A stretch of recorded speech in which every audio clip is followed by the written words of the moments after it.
up to now still feel quite lost about Buddhism.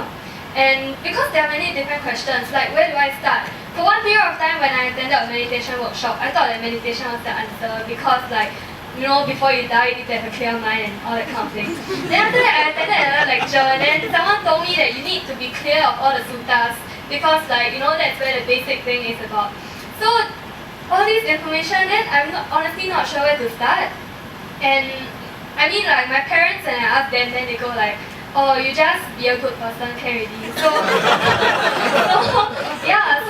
I sincerely hope that, I mean what I'm advocating for is not really a product, but more really a habit or a systemic change that any one of us can make without dana, money or anything. So I just hope that within each of our organizations, we can think about a clear development pathway for Buddhists, for new people coming into your organization, or even for people who are already in the organization. So my vision actually is for all of us to come together, the youth especially, and the different stakeholders, seniors, the meditators, to come together and think about what should a Buddhist youth know. For example, what are the basic suttas and where do you assess them? And what exactly are the basic skills like meditation that you should know? I don't have many examples because I don't know them myself. So I'm hoping that we can pull together our collective knowledge to tell the youth out there, okay, if you're not ready to step in, at least know that this is like a basic reading list of basic things that you can go and find out for yourself. So what I'm advocating for is a list, and also apart from that, I'm also advocating for each organization to think about their recruitment channels. My greatest vision actually would be for each organization to have like an open house kind of thing, like Buddhist Youth Network. Oh, we have an open house today, and BFOS has like their own open house on another day. So during the open house, it isn't just like, oh, we're so fun, come and join us. But it's also about like, if you join us, this is what you're going to go through. Firstly, we're going to show you about the scriptures, and then like secondly, like I'm going to show you how to practice it in daily life. There is already such content existing in each of the different organizations. But I think what can be improved on is the structure and developmental framework. So as you go on, how can you contribute your skills? How can you become a leader in our community? So this framework needs to be really clearly displayed out and agreed, like a common consensus among our community. So this is what I really hope I can get also from all of you. And I'll actually be going overseas next year, so as much as I want to, I don't think I can stay to see this through. But what I really hope is for each organization to consider having this clear developmental pathway and recruitment channel. Yeah, thank you. Hi, my name is Sean. I don't remember the number of our group. 8, I think it was. Alright, so again, a lot of really great ideas and energy here. But before you can develop the skill and the talent it's almost called to develop the website, to develop the cloud technology, and before, I think it's important to develop and raise the awareness. And one of the ways that can happen is by providing a resource, okay, that most people are very scarce on here. No, it's not money, sorry. I'm not here to beg for money. It's the resource of time. Very precious commodity these days, and ever increasingly less and less so. So the idea, what are you going to do with this time?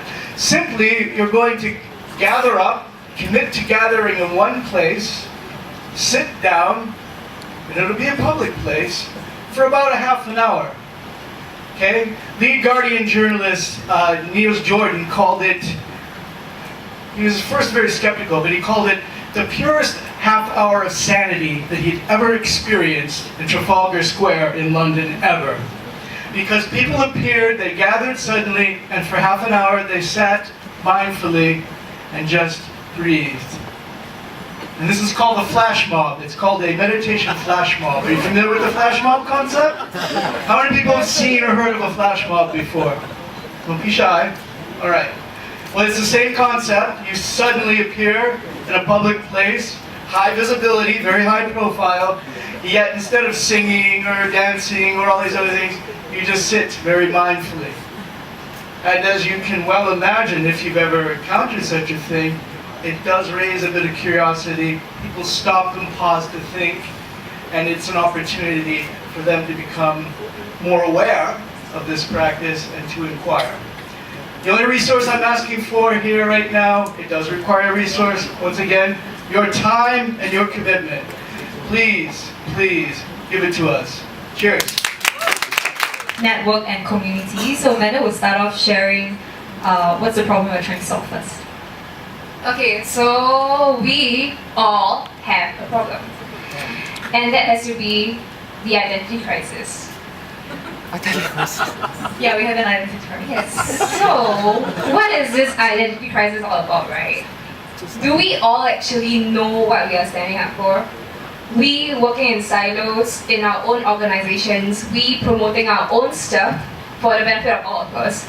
But are our efforts actually working that well if we actually work by ourselves without coming together? And are we actually making like Buddhist events or like our efforts very exclusive, exclusively only for like Buddhist kind of thing? Are we actually associating it with the rest of the public, the society at large? So yeah, that's a problem. We have an identity crisis. So, but no worries, I mean, we all have a solution to that.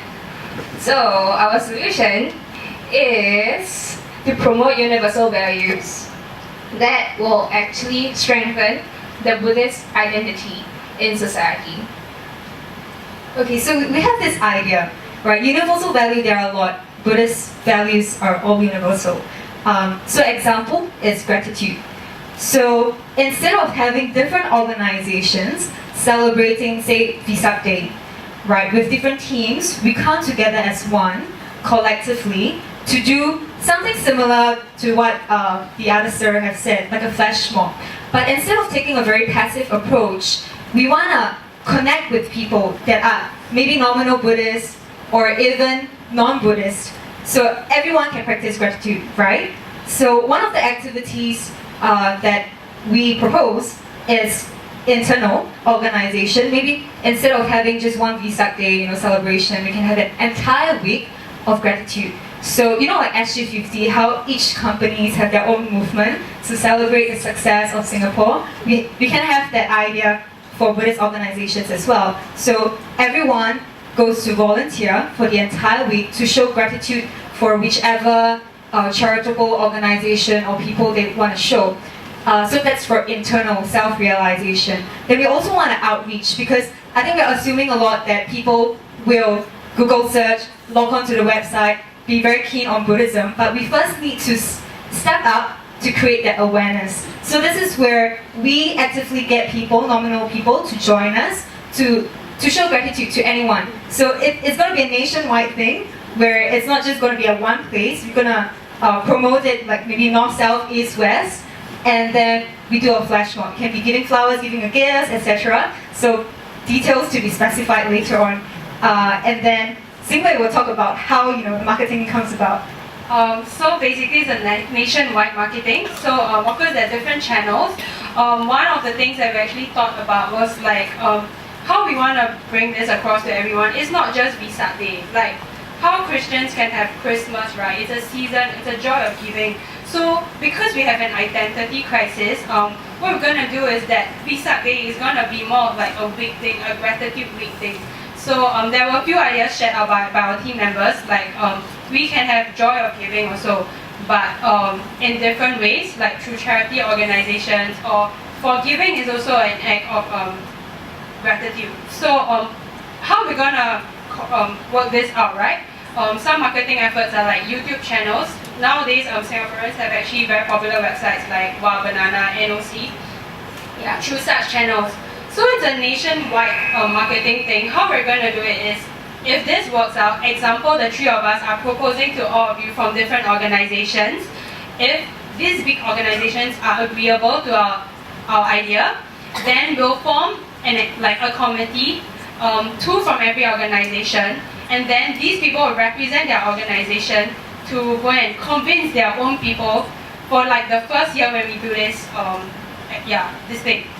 So, in conclusion, we really want to create a Buddhistic identity among all of us. If Christians can have like, oh, Christmas, joy of giving. We have more reasons to look forward to Visa instead of like every year. Most organizations are just doing food fair, and like we're really not gluttons, so we should have more than that. Okay? So go big or go home.